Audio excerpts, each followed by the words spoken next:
اس لڑکی کا ختنہ ہونے جا رہا ہے۔ اس کی شناخت کے تحفظ کے لیے ہم نے اس کا چہرہ دھندلا کیا ہے۔ انڈونیشیا میں خواتین کی تقریباً نصف تعداد ختنے یا پھر اس سے ملتے جلتے عمل سے گزر چکی ہے۔ اس ملک میں یہ غیر قانونی ہے، لیکن اس کے باوجود یہ دردناک اور خطرناک روایت آج بھی کیوں جاری ہے؟ ہم اپنے بچے کو مسلمان بنانے کے لیے ایسا کرتے ہیں۔ والدین کی حیثیت سے یہ ہمارا فرض ہے۔ ایک بچہ ختنہ کروانے اور ایمان لانے کے بعد ہی مکمل طور پر ایک مسلمان سمجھا جاتا ہے۔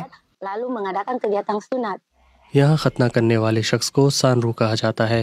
ختنے کی رسم ادا کرنے کے لیے یہ خصوصی چاقو استعمال کیا جائے گا۔ اس سے وہ لڑکی کا کلیٹرس کاٹتی ہیں، جس سے ایک چھوٹا سا زخم ہوتا ہے۔ انڈونیشیائی معاشرے میں اس رواج کی جڑیں کافی گہری ہیں۔ مختلف جزیروں پر الگ الگ طریقے سے ختنے کیے جاتے ہیں۔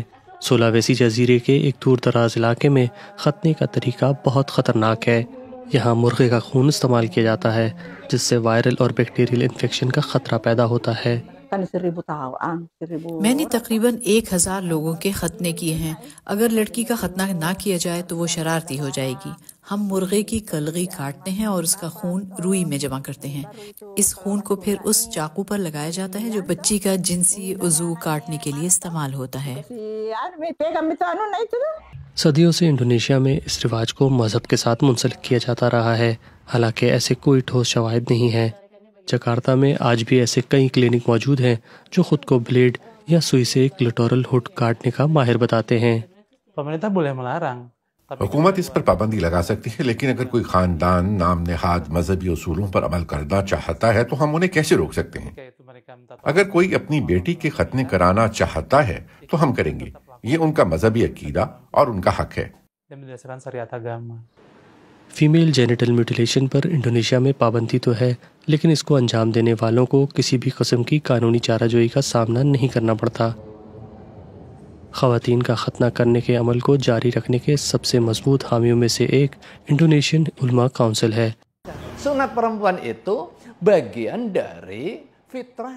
خواتین کا ختنہ ایک مذہبی فریضہ سمجھا جاتا ہے اور اسے انجام دینا افضل قرار دیا جاتا ہے۔ تاہم اس عمل سے ہونے والے جسمانی نقصان پر بحث ہو سکتی ہے، لیکن جو لوگ اس عمل کی مخالفت کرتے ہیں ہم انہیں یاد دلاتے ہیں کہ اسے مسترد کرنا مذہبی تعلیمات سے متصادم ہے۔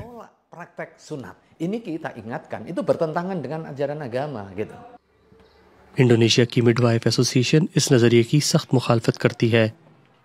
نوراسیہ جمیل اپنی اسٹوڈنٹس کو سمجھاتی ہیں کہ کس طرح معمولی خراشیں بھی وائرل اور بیکٹیریل انفیکشن یا پھر طبی پیچیدگیاں پیدا کر سکتی ہیں۔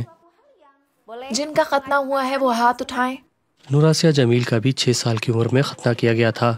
ان کی دادی نے ایک سکے سے ان کے جنسی اعضاء کا حصہ کھرچ دیا، جس سے اسے ایک سنگین انفیکشن ہو گیا۔ ختنے کی وجہ سے میں شادی کے بارے میں خود کو غیر محفوظ محسوس کرنے لگی۔ مجھے ڈر لگا کہ مجھے جج کیا جائے گا۔ حکومت کو یہ تسلیم کرنے کی ضرورت ہے کہ خواتین کا ختنہ تشدد کی ایک شکل ہے۔ اسے ایک مضبوط موقف اختیار کرنا چاہیے کہ اس عمل کا کوئی فائدہ نہیں ہے، یہ صرف نقصان کا باعث بنتا ہے۔ اس سوال پر انڈونیشیا کے مسلمانوں کی رائے منقسم ہے۔ ان مذہبی اساتذہ کا تعلق خواتین کی زیر قیادت مذہبی اسکالرز کے ایک ترقی پسند گروپ سے ہے۔ ان کے مطابق مذہبی کتابوں میں تاریخی طور پر کچھ کمیونٹیز میں FGM کا رواج دیکھا جاتا ہے، لیکن آج اسے جاری رکھنے کا کوئی جواز نہیں ہے۔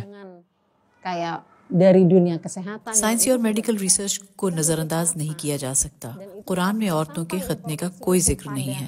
ہمیں امید ہے کہ خواتین کے ختنے کے نقصان دہ کیسز کو ختم کیا جائے گا اور لوگوں کو خطرات سے آگاہ کیا جائے گا۔ واپس سولاویسی لوٹتے ہیں۔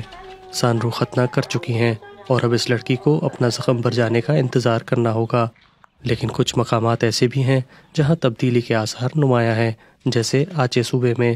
اس کمیونٹی میں ثقافتی اور مذہبی روایات کو پورا کرنے کے لیے ایک فرضی ختنہ کیا جاتا ہے، یعنی چاقو استعمال کرنے کے بجائے اینٹی سیپٹک میں بھیگا ایک کپڑا لگایا جاتا ہے۔